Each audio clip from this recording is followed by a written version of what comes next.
தான் உண்டு தனது வேலை உண்டு என தனது ரேஸில் கவனம் செலுத்தி வரும் அஜித்குமார் தற்போது அமலாக்கத்துறை ரெய்டில் இருந்து தப்பித்திருக்கிறார். இதனால் தல எப்போதும் டக்கருதான் என ரசிகர்கள் புகழ்ந்து வருகின்றனர். டாஸ்மாக் நிறுவனத்தை குறிவைத்து அமலாக்கத்துறை நடத்திய சோதனை தற்போது திரைத்துறையில் வந்து நிற்கிறது. டாஸ்மாக் நிர்வாக இயக்குனர் விசாகன் IAS வீடு மற்றும் அலுவலகம் ஆகியவற்றில் நடத்தப்பட்ட சோதனையில் சில ஆவணங்கள் கைப்பற்றப்பட்டதாக சொல்லப்படுகிறது. விசாகன் வீட்டில் கைப்பற்றப்பட்ட ஆவணங்களின் அடிப்படையில் சென்னை MRC நகரைச் சேர்ந்த தொழிலதிபர் ரதீஷ் என்பவருடன் நெருக்கமாக இருந்ததாக சொல்லப்படுகிறது.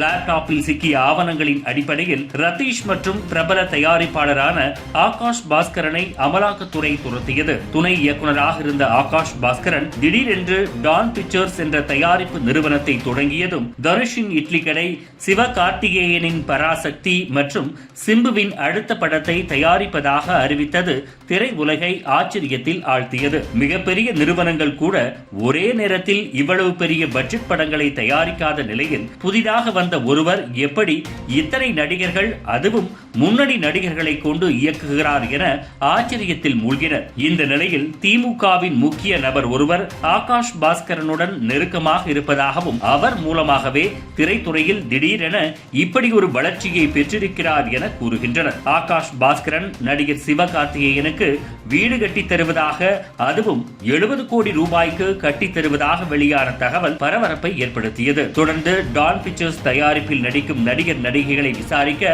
அமலாக்கத்துறை திட்டமிட்டிருப்பதாகவும் விரைவில் அவர்களுக்கு சம்மன் அனுப்பப்படலாம் என கூறப்படுகிறது. இதனால் ஆகாஷ் பாஸ்கரன் தயாரிக்கும் படங்கள் வெளியாவதற்கு சிக்கல் வரலாம் என பேசப்படும் நிலையில் நடிகர் அஜித் பற்றி ஒரு தகவல் உலா வருகிறது. தமிழ் சினிமாவில் முன்னணி நடிகர்கள் வரிசையில் முதல் நடிகராக இருப்பவர் அஜித் குமார். கார் ரேஸில் பிஸியாக இருக்கும் அவர் அடுத்த படம் குறித்த அறிவிப்பை இன்னும் வெளியிடவில்லை.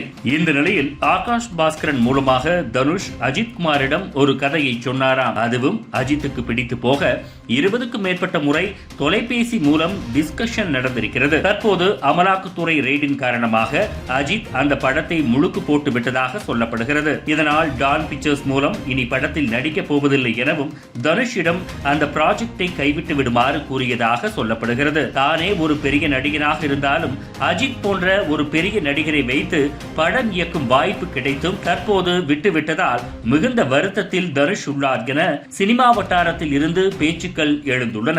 இதுபோன்று முக்கிய நிகழ்வுகள், அரசியல் தகவல்களை ஆழமாகவும் மாறுபட்ட கோணத்திலும் அறிந்து கொள்ள மறக்காமல் உங்கள் IND தமிழ் 24/7 பக்கத்தை பின்பற்றிக் கொள்ளவும்.